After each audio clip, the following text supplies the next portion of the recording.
కానీ ఈ రోజున మీరు మన మీడియాలో ఇప్పుడు కెమెరాల ముందు మీరు చాలా అద్భుతంగా చెబుతున్నారు. ఇవి ఎందుకు చంద్రబాబు నాయుడు గారు కానీ, చంద్రబాబు నాయుడు గారి కింద ఉన్నటువంటి ఎమ్మెల్యేలు కానీ ఇదే మీలాగా గళం విప్పి ఎందుకు చెప్పలేకపోతున్నారు? ఎందుకు అట్లా అంతకుముందు చంద్రబాబు నాయుడు ఫ్యామిలీని విమర్శించడం, ఘోరంగా వాళ్ళ ఫ్యామిలీ జోలికి రావడం, వాళ్ళ భార్య గారిని అవమానించడం, రకరకాలు జరిగిపోయినాయి. చంద్రబాబు నాయుడు గారు మాట్లాడలేదు. ఆయనకు ఈ మీడియా ముందుకు వచ్చి ఓన్లీ బాధపడి కన్నీళ్ళు పెట్టుకున్నారు తప్ప దాన్ని పెద్దగా గట్టిగా వాళ్ళని విమర్శించలేకపోయారు. బాలకృష్ణ గారు విమర్శించలేకపోయారు. ఏంటి అంటే ఎందుకు ఇలాంటి సిచ్యువేషన్లో టీడీపీ పడిపోయింది ఈరోజు? అంటే ఒకటన్నా విమర్శ అంటే ప్రతిదానికి దిగజారుడు రాజకీయం అయితే తెలుగుదేశం పార్టీ చేయలేదు. ఈవెన్ తెలుగుదేశం పార్టీలో ఉన్న ఎమ్మెల్యేలు కానీ క్యాడర్ దాకా అందరూ కూడా చంద్రబాబు నాయుడు గారిని అనుసరిస్తాం. మేమేది కూడా పరిధి దాటి మాట్లాడలేము. మాకు మా నాయకుడు ఎప్పుడు కూడా సంస్కృతి చెప్పాడు, మనం పద్ధతిగా పుట్టాం, పద్ధతిగా పెరిగాం. పద్ధతి తప్పి పుట్టిన వాడే పద్ధతి లేకుండా మాట్లాడతాడు. అలాంటి బ్రతుకు మనకు అవసరం లేదని చెప్పేసి చంద్రబాబు నాయుడు గారు మాకు అనేక సార్లు చెప్పాడు. అందుకే మేము ఎప్పుడు కూడా మా పరిధి మేము మాట్లాడాం. ఆ రోజు అసెంబ్లీలో, సాక్షాత్ అసెంబ్లీలో, ప్రజలు చూసే అసెంబ్లీలో, ప్రజల ధనంతో కట్టిన అసెంబ్లీలో చంద్రబాబు నాయుడు గారి సతీమణిని వాళ్ళు అవమానించిన తీరు రాష్ట్ర ప్రజానికం మొత్తం చూసింది. రాష్ట్రంలో ప్రతి ఒక్క ఆడపడుచు, ఈవెన్ వైసీపీలో ఎవడెవడైతే వాగాడో వాళ్ళకి జన్మనిచ్చిన కన్న తల్లి కూడా బాధపడింది. జగన్మోహన్ రెడ్డి కన్న తల్లి కూడా బాధపడి ఉంటారు. విజయమ్మ గారు కూడా బాధపడి ఉంది. ఎందుకంటే ఇది కరెక్ట్ అయిన పద్ధతి కాదు అని. ఆ రోజుకి కూడా మా అందరికి ఆగ్రహావేశాలు ఉన్నాయన్న. మేము తలుచుకుంటే 5 నిమిషాలు తాడేపల్లిని ముట్టడించి జగన్ని భయపెట్టాలంటే, ఆ రోజు కూడా మా నాయకుడు కన్నీరు పెట్టిన తర్వాత మళ్ళీ మేము ఎక్కడ ఆగ్రహావేశాలు గురవుతామని చెప్పేసి అందరినీ కట్టడి చేశాడు. ఈ రోజు కూడా చంద్రబాబు నాయుడు గారు కనుసైగ చేసి మీరు కూర్చుంటే కూర్చుంటాం, నించుంటే నించుంటాం. మేము ఆయన పరిధి దాటి మేము బోం. ఈరోజు జగన్మోహన్ రెడ్డి అరాచకవాదులను మేము ఎందుకంటాం?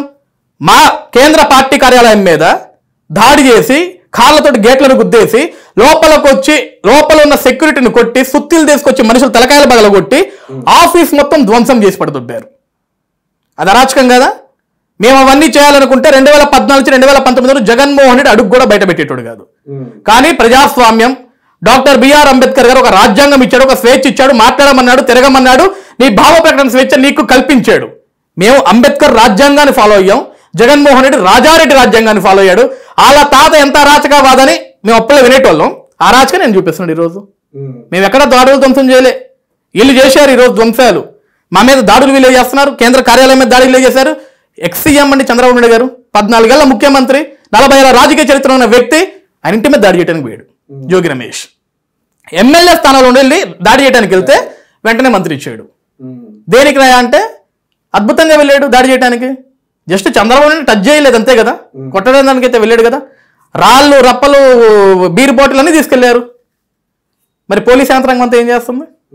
ఒక ఎక్స్సీఎం ఇంటి మీదకి ఒక ఎమ్మెల్యే తన అనుచరులతో ఒక 100-200 మంది బలగాలతోటి వెళ్తుంటే వీళ్ళకి ఇంటెలిజెన్స్ రిపోర్ట్ ఉంటుందా?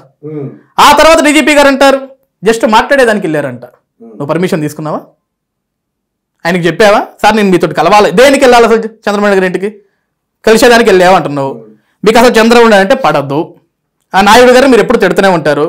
అంటే జగన్ పనికి మాలను చెప్పడానికి బాబు గారిని కలిసేదానికి వెళ్ళావు నువ్వు? జగన్ కింద మేము బ్రతకలేమని చెప్పేదానికి వెళ్ళావా? అదన్నా చెప్పావు నువ్వు? నేను క్యాజువల్గా వచ్చి మీ అత్తగారు ఇల్లు అది కాదు కదా. మహామహులు రావడానికి అక్కడికి చాలా సెక్యూరిటీ ప్రాబ్లమ్స్ ఉంటాయి. నువ్వు డైరెక్ట్గా వెళ్ళిపోయావు. మరి ఇవి అరాచకాలు.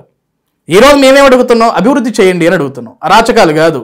వీళ్ళకి తెలిసింది ఒకటే, మేము నవరత్నాలు ఇస్తున్నాం అంటున్నారు. నువ్వు 100 మందికి నవరత్నాలు ఇస్తే సక్సెస్. 100 మందిలో 10 మందికి ఇచ్చి 90 మంది దగ్గర నువ్వు ట్యాక్సులు వసూలు చేసి నేను మొత్తం అద్భుతం చేస్తున్నానంటే, ఈరోజు రాష్ట్రంలో ఇతనిచ్చేదేమో 50 నుంచి 60 లక్షల మందికి పథకాలు ఇస్తూ 3.5 కోట్ల మంది ప్రజానికం దగ్గర ట్యాక్సులు వసూలు చేస్తూ ఈ ట్యాక్సుల మీద వచ్చిన డబ్బులతోటి మాకు పథకాలు ఇస్తూ మళ్ళీ కేంద్రం నుంచి చెప్పులు పట్టుకొస్తాడు. పథకాలకి ఇస్తున్నామంటున్నారు. 10.5 లక్షల కోట్ల రూపాయలు అప్పైపోయింది ఈరోజు ఆంధ్రప్రదేశ్ రాష్ట్రంలో. అప్పు ఎవడ కట్టాలండి? మేము కట్టాలా? ఈరోజు తెలంగాణ రాష్ట్రంతో పోల్చుకున్నా, కర్ణాటకతో పోల్చుకున్నా, మహారాష్ట్రతో పోల్చుకున్నా పెట్రోల్ డీజిల్ రేటుల్లో అత్యంత రేటు ఆంధ్రప్రదేశ్ రాష్ట్రం. ఈరోజు నిత్యావసర ధరల రేట్లలో ఆంధ్రప్రదేశ్ రాష్ట్రం టాప్. ఈరోజు రైతుల ఆత్మహత్యల్లో ఆంధ్రప్రదేశ్ రాష్ట్రం టాప్. నిరుద్యోగుల ఆత్మహత్యలో ఆంధ్రప్రదేశ్ రాష్ట్రం టాప్. ఈరోజు గంజాయి సాగులో, డ్రగ్స్ సాగులో ఏదైతే సరఫరా జరుగుతుందో దాంట్లో కూడా ఆంధ్రప్రదేశ్ రాష్ట్రం ఇద్ద నెంబర్ 1 పొజిషన్. చంద్రబాబు నాయుడు గారు ఉన్నప్పుడు అభివృద్ధిలో నెంబర్ 1 ఆంధ్రప్రదేశ్ రాష్ట్రం. ప్రపంచమే మెచ్చుకుంది ఆంధ్రప్రదేశ్ రాష్ట్రాన్ని. ఏం చేస్తున్నారా చంద్రబాబు నాయుడు ఆంధ్రప్రదేశ్ రాష్ట్రాన్ని అని అందరూ మాట్లాడుకున్నారు. ఈరోజు కూడా మాట్లాడుకుంటున్నారు. తెలంగాణలో గంజాయి దొరికిందిరా బాబు అంటే దానికి మూలం ఆంధ్రప్రదేశ్ రాష్ట్రం. కర్ణాటకలో డ్రగ్స్ దొరికినారంటే దానికి మూలం ఆంధ్రప్రదేశ్ రాష్ట్రం. ఆంధ్రప్రదేశ్ రాష్ట్రంలో ఏం దొరుకుతుందా అంటే గంజాయి, డ్రగ్స్, కల్తీ మద్యం ఇవి విచ్చలవిడిగా అమ్ముకోవటం. ఈరోజు ప్రతి ఒక్క యువత నేను చూపిస్తాను విజయవాడ అర్ధరాత్రులు మీకు విజయవాడ నుంచి వైజాగ్ దాకా బానిస అయిపోయారు. ముందుకి మద్యానికి, గంజాయికి, డ్రగ్స్ కి బానిస అయిపోయి వాళ్ళ జీవితాలు మొత్తం సర్వనాశనం అయిపోయినాయి. అలా తల్లిదండ్రులు బాధపడుతున్నారు. ఈ రోజు పిల్లాడు సూసైడ్ చేసుకోవడం కాదు, వీడిని చూడలేక తల్లిదండ్రులు ఆత్మహత్యలు చేసుకుంటారు ఆంధ్రప్రదేశ్ రాష్ట్రంలో. గతంలో ఇలా ఇప్పుడు జరగలేదా? టీడీపీ గవర్నమెంట్ ఉన్నప్పుడు, తెలుగుదేశం పార్టీ గవర్నమెంట్ లో అటువంటిది ఒక్కటి జరిగినా సరే వీళ్ళే గందరగోళం చేసేవాళ్ళు కదా, రాద్ధాంతం చేసేవాళ్ళు కదా. ఏ రోజు కూడా చంద్రబాబు నాయుడు గారు అసలు అటువంటి వాటిని ఎంకరేజ్ చేయలేదు. అటువంటిది కనపడినా సరే ఏ అధికారి దానికి సంబంధించిన వ్యక్తులను వాడి మీద వెంటనే యాక్షన్ తీసుకునేవాడు. ఈరోజు అదేమి లేదు, ఎంకరేజ్మెంట్. అవసరమైతే మీరు ఇంట్లో మొక్కలు పెంచండి, గంజాయి మొక్కలు పెంచమంటాడు ఆయన, అవసరం ఆయనకి. ఇప్పుడు జగన్మోహన్ రెడ్డి గారికి ఏంటంటే ఎంతసేపటికి ఇసుక మీదనో, మద్యం మీదనో, గంజాయి మీదనో, డ్రగ్స్ మీదనో సంపాదించాలని తప్ప రాష్ట్రానికి పలానా పెట్టుబడి తీసుకోవచ్చు, పలానా పరిశ్రమ తీసుకోవచ్చు, అక్కడ ఇండస్ట్రీస్ తీసుకొచ్చు, డెవలప్ చేసి ఆ డెవలప్మెంట్ మీద వచ్చిన ఆదాయంతో రాష్ట్రాన్ని బాగు చేయాలా, రాష్ట్రంలో వనరులను సృష్టించాలనే ఆలోచన జగన్మోహన్ రెడ్డికి ఎప్పుడు కూడా లేదు. ఆయనకి మొదటి నుంచి అలవాటు ఏంటంటే అడ్డదారుల వల్ల అక్రమంగా సంపాదించాలా, దోచేయాలా, దోచిని దాచిపెట్టుకోవాలా. అలా దాచిపెట్టుకున్నాడు కాబట్టి 16 నెలలు జైలు జీవితం గడిపాడు. మేమేం వేయలేదా లోపల, మాకు సంబంధం లేదు కదా. నువ్వు అవినీతి పరుడు అని చెప్పేసి ఆ రోజు ఉన్న అధికారులందరూ తేల్చి చెప్పారు. ఆ రోజు దేశంలో ఉన్న ప్రతి ఒక్క నాయకుడు కూడా జగన్మోహన్ రెడ్డి అంటే పెద్ద గజ దొంగ అని వాళ్ళే మాట్లాడారు. ఒక చంద్రబాబు నాయుడు ఒకటేం కాదండి, దేశంలో ఉన్న ప్రతి ఒక్క రాజకీయ పార్టీ మాట్లాడింది, ప్రతి ఒక్క రాజకీయ నాయకుడు మాట్లాడాడు జగన్మోహన్ రెడ్డి పెద్ద దొంగ అని. ఆ దొంగ బుద్ధులు ఈ రోజు చూపిస్తున్నాడు. రాష్ట్ర ప్రజల దౌర్భాగ్యం ఏంటంటే దొంగ చేతికి తాళాలు ఇచ్చి నువ్వు పరిపాలించరా అన్నారు.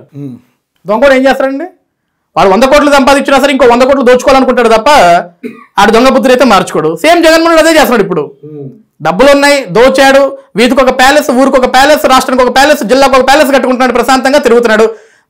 ఆయన హైలైట్ ఏంటంటే 3 కిలోమీటర్లు కూడా హెలికాప్టర్కి వెళ్ళిపోతాడు. బై రోడ్ వెళ్ళడు సార్, రోడ్డు మీదకి వెళ్ళాలంటే భయం. అయినా సరే రోడ్డు మీదకి ముఖ్యమంత్రి వెళ్తున్నాడు అంటే ఫస్ట్ పరదాలు కడతారు, చుట్టుపక్కల ఉన్న దుకాణాలన్నీ మూసేస్తారు. ఏళ్ల సంవత్సరాల క్రితం నుంచి పెరిగిన చెట్లన్నింటినీ కూడా విరగొడతారు. అశోకుడు రోడ్డుకి ఇరువైపులా చెట్లు నాటుకుంటూ వెళ్ళిపోండి అని చెప్పేసి చిన్నప్పుడు పుస్తకాలు ఏం చదివాం. జగన్మోహన్ రెడ్డి వస్తుంటే రోడ్డుకి ఇరువైపులా ఉన్న చెట్లు మొత్తం నరుక్కుంటూ పోండిరా అని చెప్పేసి జగన్మోహన్ రెడ్డి ఒక కొత్త అధ్యాయాన్ని రచిస్తున్నాడు. ఎస్, మీరు రేపొద్దున పుస్తకాలు కూడా రాయాలా. అశోకుడి చరిత్ర ఏ విధంగా అయితే చెప్పారో జగన్మోహన్ రెడ్డి ఒక దొంగ చరిత్ర, అవినీతి చరిత్ర, దరిద్రపుడి చరిత్ర కూడా పుస్తకాల్లో రాసి రేపొద్దున పిల్లగాళ్ళకి చెప్పాలా. అరే బాబు, నాయకుడు అంటే, రాజు అంటే ఇలా ఉండాలని అశోకుని చూపించాలా, దొంగ అంటే ఎలా ఉండాలని చెప్పి జగన్ చూపించాలా. అట్లయితేనే రాష్ట్ర ప్రజానికానికి కానీ రేపు వచ్చే యువతకు కానీ అర్థమైపోద్ది.